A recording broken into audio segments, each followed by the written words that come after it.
बिस्मिल्लाहिर्रहमानिर्रहीम। अस्सलाम वालेकुम। आज की एक जो स्पेशल हम वीडियो बनाएंगे that is about section 7E। आपकी स्क्रीन पे अभी ये सेक्शन मैं डिस्प्लेस कर रहा हूँ। ये टेक्स्ट की 2022 पे एक न्यू इंसर्शन है। हम कुछ इम्पोर्टेंट कह लें कि कंसिडरेशंस जो 7E के मुतालिक है उसको डिस्कस करेंगे। तो लेट्स स्टार्ट टुडेज वीडियो। अच्छा, सबसे पहली बात तो ये है कि इस टाइम जो इनकम टैक्स में जो बड़े हॉट टॉपिक्स हैं उनमें से एक सेक्शन 7E की डिस्कशन है। ये सेक्शन 7E इस टाइम हॉट टॉपिक कहा जा सकता है और इसके ऊपर बहुत ज़्यादा बातचीत हो रही है और काफ़ी लोग जो कि इसकी वजह से हिट है वो एडवाइस भी आपसे इसी ही की मांगते हैं कि इसके मुतालिक जो है वो हमें टैक्स की एडवाइस दें। तो पहले थोड़ी सी बात बैकग्राउंड के हवाले से। तो बैकग्राउंड सबसे पहले तो बेहतर यही होगा कि सेक्शन को देख लिया जाए। तो सेक्शन 7E क्या है? ये एक डीम्ड इनकम का तस्वर पेश किया गया है इनकम टैक्स ऑर्डिनेंस में। और ये कहा गया है कि कोई भी रेजिडेंट पर्सन जिसके पास जो है वो एक खास अमाउंट जैसे कि 25 मिलियन इसके अंदर मेंशन की गई है, अगर उसके पास वो और उससे ज़्यादा की प्रॉपर्टीज़ हैं इस वैल्यू से ज़्यादा की, तो उस बंदे को डीम्ड इनकम कैलकुलेट करनी होगी सबसे पहले तो। अब डीम्ड इनकम है फेयर मार्केट वैल्यू का 5%, और उसके ऊपर फिर टैक्स जो है वो कैलकुलेट होगा 20% के हिसाब से। यानी सबसेक्शन 2 कहती है कि 5% आपने डीम्ड इनकम उसकी लेनी है। प्रॉपर्टीज, कैपिटल एसेट्स जो उसके पास मौजूद है उसको पहले फेयर मार्केट वैल्यू पे लेकर जाना है। फेयर मार्केट वैल्यू का 5% लेंगे तो डीम्ड इनकम आएगा, उस डीम्ड इनकम के ऊपर 20% टैक्स लगेगा। अब ये तो एक बात समझ आई है कि इसकी बैकग्राउंड क्या है। मैं पहले आपको ये बताना चाहूंगा इसकी फर्दर कंसिडरेशन से पहले कि कौन से एसेट्स इसकी डोमेन में आते हैं। इसी सेक्शन के अंदर कैपिटल एसेट की डेफिनेशन की गई है। यानी बताया गया है कि सेक्शन 7E के तहत किन एसेट्स के ऊपर जो है वो टैक्स डीम्ड इनकम कैलकुलेट होगी। कैपिटल एसेट की जो डेफिनेशन है वो अगर आप लोगों को याद हो तो वो सेक्शन 37 के अंदर भी की गई है। तो हम उसका मुवाजना भी करेंगे। तो पहले सेक्शन 7E की जो डेफिनेशन है इसको देख लेते हैं। A capital asset means property of any kind held by a person, whether or not connected with the business। कोई भी ऐसी प्रॉपर्टी किसी भी किस्म की जो कि किसी बंदे के पास मौजूद हो, हेल्ड बाय ए पर्सन। अब यहाँ पे वर्ड ऑनरशिप नहीं आया, यहाँ पे वर्ड वर्ड हेल्ड आया है। अब हेल्ड को अगर हम इसको इंटरप्रेट करें तो इसके अंदर ऑनरशिप भी है, पोसेशन भी है। अगर ऑनरशिप है जाहिर बात है कि उसके पास पोसेशन भी होगी, लेकिन ये हो सकता है कि ऑनरशिप अभी तक यानी रजिस्ट्री उसने ना करवाई हो लेकिन उसके पास पोसेशन हो, तो वो भी हेल्ड में आएगा। हाँ वो बिजनेस के साथ कनेक्ट हो एसेट, हाँ वो बिजनेस के साथ कनेक्ट ना हो, लेकिन जो दर्ज झैल नीचे एसेट्स हैं वो कैपिटल एसेट की डेफिनेशन में शामिल नहीं है, जिनमें स्टॉक इन ट्रेड है, बिजनेस के साथ शेयर्स हैं, स्टॉक्स हैं, सिक्योरिटीज हैं, डेप्रिसिएबल एसेट्स हैं। ये चीजें जो है ये शामिल नहीं है। लेकिन फोर्थ पॉइंट इंपॉर्टेंट है कि ऊपर वाले तीनों में जो मूवेबल एसेट्स का जिक्र है, मूवेबल और इमूवेबल में फर्क ये है कि इमूवेबल जो है ना वो अटैच होते हैं, अटैच टू द लैंड। तो ऊपर वाले तीन वो तो कैपिटल एसेट में नहीं है, लेकिन अगर इसके अलावा कोई मूवेबल एसेट है तो वो फिर कैपिटल एसेट की डेफिनेशन में आएगा। अब वो कौन से बचते हैं? हो सकता है कि आपके पास कोई प्रीशियस आइटम हो, कि ज्वेलरी हो, व्हीकल हो, कोई और पर्सनल आइटम हो, तो वो फिर कैपिटल एसेट की डेफिनेशन में आएगा। फार्म हाउस को डेफिनेशन में से टू द एक्सटेंट निकाला भी गया है। इसमें ये कहा गया है कि but does not include farm house, जो कि यानी वो farm house means a house constructed on a total minimum area of 2000 square yards with a minimum covered area of 5000 square feet used as a single dwelling unit or with or without an annex, provided that where there are more than one dwelling units in a compound and the average area of the compound is more than 2000 square yards for a dwelling unit, each one of such dwelling units shall be treated as a separate farmhouse। अब मैंने जैसे भी आपको कहा कि farm house to the extent इसके अंदर शामिल है, तो वो क्या है कि वो फार्म हाउस जिसका टोटल मिनिमम जो एरिया है वो 2000 स्क्वायर यार्ड हो और उसका कवर्ड एरिया 5000 स्क्वायर फीट हो, तो वो जो है वो इसके अंदर आ जाएगा। और जो इससे नीचे वाला होगा, यानी इसे यानी मिनिमम जो इस थ्रेशोल्ड को टच करेगा वो शामिल हो जाएगा, और जो इस थ्रेशोल्ड से नीचे नीचे रहेगा वो इसमें शामिल नहीं होगा। ये मैं भी आपको दिखाता हूँ। यहाँ पे अगर आप सेक्शन 7E के अंदर आए तो यहाँ पे एग्रीकल्चर लैंड की बात की गई है। वहां पे ये कहा गया है कि self owned agriculture land where agriculture activities carried out by the person. तो जो एग्रीकल्चर लैंड है और उस एग्रीकल्चर लैंड के ऊपर वो बंदा एग्रीकल्चर एक्टिविटी भी कर रहा है, वो एक्सक्लूड है सेक्शन 7E के अंदर, एक्सक्लूडिंग फार्म हाउस। लेकिन फार्म हाउस जो कि नीचे जिसकी डेफिनेशन अलहदा से दी गई है वो शामिल है, उसमें सेक्शन 7E अप्लाई होती है। अब वो फार्म हाउस कौन सा है, उसके अंदर फिर वो क्राइटेरिया जो कि मैंने आपको बता दिया है कि वो कह रहे हैं कि वो फार्म हाउस का मतलब है कि जिसका 2000 स्क्वायर यार्ड मिनिमम हो और 5000 स्क्वायर फीट जो है उसकी कंस्ट्रक्टेड हो। तो फिर वो जो है वो इसके अंदर आएगा। तो अब इसके अंदर जो अहम सवालात हैं उनको उठा लेते हैं। सबसे पहले तो ये सवाल इसके अंदर बनता है जो कि बड़ा इंपॉर्टेंट है कि एक रेजिडेंट बंदे ने ये सेक्शन 7E के तहत जो टैक्स है वो देना है, नॉन रेजिडेंट के ऊपर ये नहीं है। फिर दूसरी चीज इंपॉर्टेंट वो ये है कि हेल्ड, अगर आप यहाँ पे देखें, वो एसेट जो कि held on the last day of the tax year, जो आपके 30 जून 2022 को जब आप अपनी वेल्थ स्टेटमेंट फाइल कर रहे हैं उस तारीख को जो एसेट्स आपने खरीद लिए, साल के किसी भी हिस्से में वो खरीदे हो लेकिन एंड पे आपके पास मौजूद थे, उसके ऊपर ये टैक्स लगेगा। और अगर आपने उस वक्त से पहले 29 या 30 जून तक किसी एसेट को डिस्पोज ऑफ कर दिया तो वो इस सेक्शन से बाहर निकल जाएगा।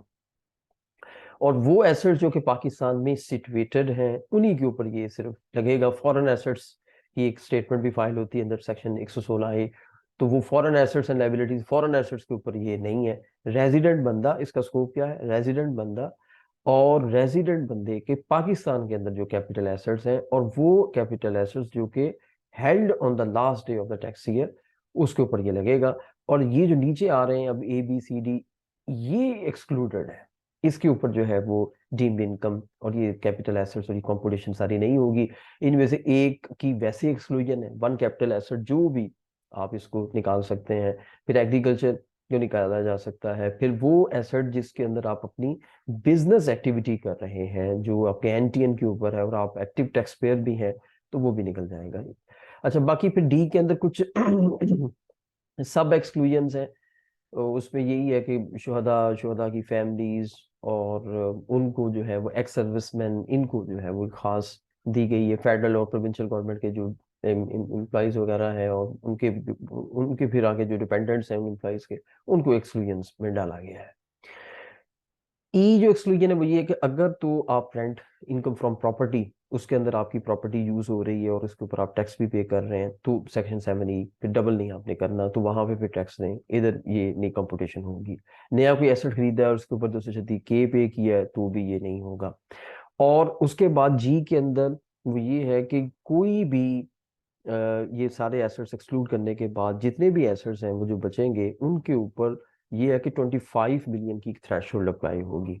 अगर वो 25 मिलियन से एक्सीड कर जाता है तो फिर ये टैक्स अप्लाई होगा, अदरवाइज नहीं होगा। अच्छा, अब इसके अंदर हमने डेफिनेशन को देखा, हमने इसकी बैकग्राउंड को देखा, कुछ इसकी अहम चीजों को देखा।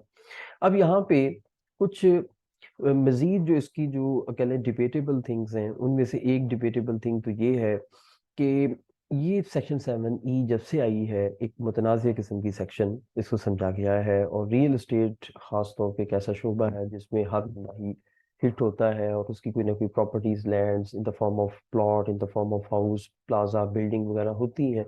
तो वो लामहला ये इसका स्कोप बहुत वसी है, और इसमें हर ही तरह का आदमी जो है वो इस सेक्शन के अंदर हिट हो जाता है, हर तरह का टैक्स पेयर इसके अंदर हिट हो जाता है। तो इसमें सबसे पहले तो ये कि इसमें जो है वो फिर रिट पिटिशंस वगैरह फाइल हैं इसको, कि इसको चैलेंज किया गया है, इसकी कॉन्स्टिट्यूशनैलिटी को चैलेंज किया गया है। और उसमें फिर आपको अगर मैं प्रोग्रेस थोड़ी सी शेयर करूं तो वो ये है कि सिंध हाई कोर्ट ने जो है वो बहरहाल इसको डिसाइड किया, उन्होंने टैक्स पेयर की फेवर में नहीं दिया डिसीजन, और इसको इंट्रा वायर्स करार दिया, और लेजिस्लेटर को ये कहा कि लेजिस्लेटर ये कर सकता है, ये सेक्शन इंसर्ट कर सकता है, और ये वैलिड है और बोनाफाइड है। जबकि लाहौर हाई कोर्ट के अंदर स्टिल जो है एज ऑफ टुडे जब हम ये रिकॉर्डिंग कर रहे हैं, अभी भी ये केस जो है वो पेंडिंग है। और इसमें जो लोग इसमें हिट हुए हैं वो ले सकते हैं एक तरीके से रिलीफ, इंटरिम रिलीफ, कि वो उसमें लाहौर हाई कोर्ट का जो जो एक इंटरिम ऑर्डर है 18 अक्टूबर का, उसमें वो ले सकते हैं कि जी हमें एक्सटेंशन दे दी जाए। और अगर वो रिटर्न फाइल कर चुके हैं तो ज़ाहिर बात है उनको एक इंटरिम रिलीफ मिल सकता है। ये तो दो पाकिस्तान की अदालतें, जो कि एक सिंध में सिंध हाई कोर्ट, और एक पाकिस्तान के एक सूबे की अदालत लाहौर हाई कोर्ट, उनकी दो मुख्तलिफ, आप समझ सकते हैं कि अगर टैक्स पेयर्स जुरिस्डिक्शन उसकी सिंध में है तो वो जब तक कि सुप्रीम कोर्ट ऑफ पाकिस्तान के अंदर इसके फैसले को चैलेंज नहीं किया जाता उसके ऊपर लाजिम है कि वो टैक्स पे करे। और दूसरी सेक्शन में कि जो पंजाब में बसने वाले लोग हैं, वो लाहौर हाई कोर्ट जिनकी जुरिस्डिक्शन है, वो ज़ाहिर बात है इस इंटरिम लीव से फायदा उठा सकते हैं।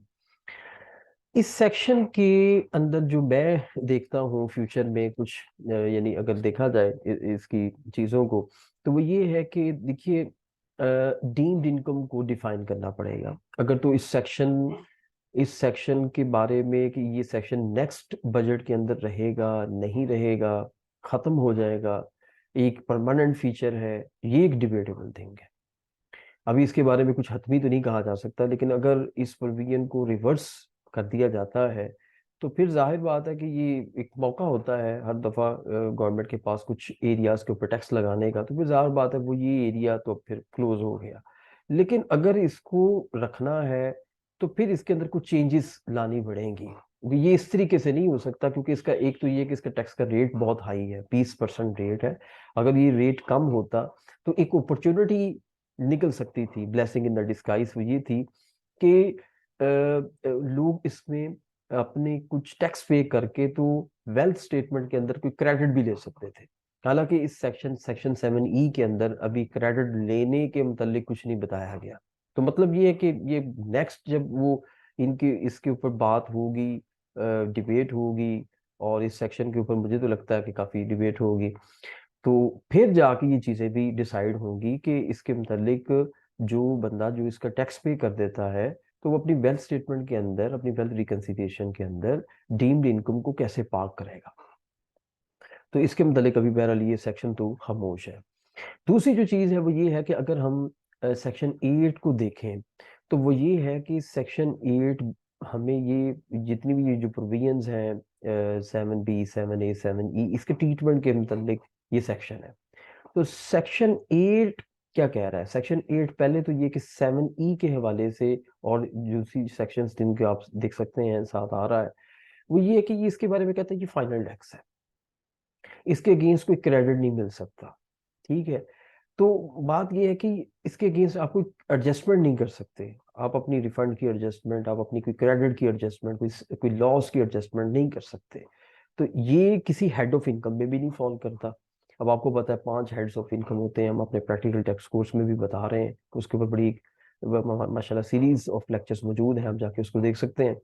तो ये किसी हेड ऑफ इनकम में नहीं आता। तो अगर इसने एक परमानेंट फीचर इख्तियार करना है इस सेक्शन ने इनकम टैक्स ऑर्डिनेंस में, तो फिर इसकी जगह यहाँ नहीं फिर बनती, रेंटल इनकम में या किसी और जगह पे इसकी जो है वो सूटेबल जो हेड है वहां पे जाके इसकी बनती है प्लेस।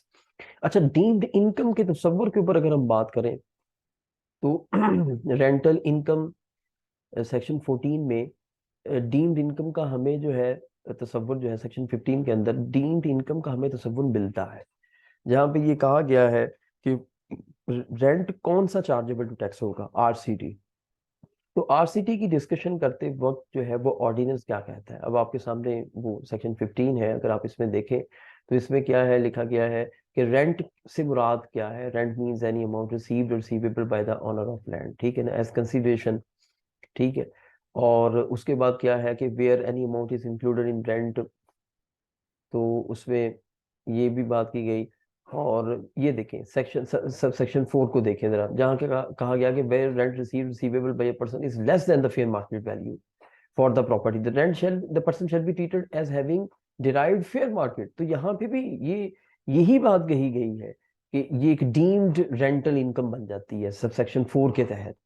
रेंट को ऊपर डिफाइन किया उन्होंने, जब मैंने अभी पढ़ के आपको सुनाया, फिर आके नीचे उन्होंने बताया कि आरसीटी में अगर actual rent fair market rent से कम होगा तो हम फेयर मार्केट रेंट लेंगे। तो ये कहा जा सकता है कि डीम्ड इनकम असल में ये एक फॉर्म है, रेंट ही की एक फॉर्म है।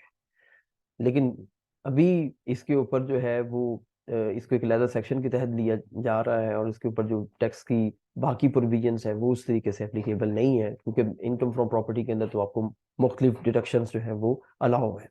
फिर फेयर मार्केट वैल्यू के ऊपर बड़ी डिबेट है कि कौन सी लेनी है, ये एफबीआर की लेनी है, ओपन मार्केट प्राइस। हालांकि सेक्शन 68 के तहत जो है वो प्रॉपर्टी की जो, तो वो यही बताई गई है कि एफबीआर, लेकिन एफबीआर की वैल्यू हर एरिया की अवेलेबल नहीं है। तो ये कुछ ऐसे सवालात हैं सेक्शन 7E के हवाले से जो कि उठ रहे हैं, और ये मुसलसल अभी उठेंगे जब तक ये केस मुकम्मल तौर पर डिसाइड नहीं हो जाता। और ये बात बड़ी इंपॉर्टेंट है कि अगर ये डिसाइड हो जाता है, सिंध हाई कोर्ट ने तो कह दिया कि ये इंट्रा वाइड्स है, अगर लाहौर हाई कोर्ट भी लेट्स सी कि वो ये कह देती है कि ये इंट्रा वाइड्स है, तो फिर इसके ऊपर मैं ये समझता हूँ कि नेक्स्ट बजट के ऊपर कुछ काम होगा, और इस सेक्शन की इम्प्रूवमेंट के ऊपर भी कुछ काम जो है वो मुतवक्को है। अपना और अपने अजीजों का दोस्तों का ख्याल रखिएगा, और इस यूट्यूब चैनल का भी ख्याल रखिएगा। आपसे मुलाकात होगी नेक्स्ट वीडियो में। अस्सलाम वालेकुम।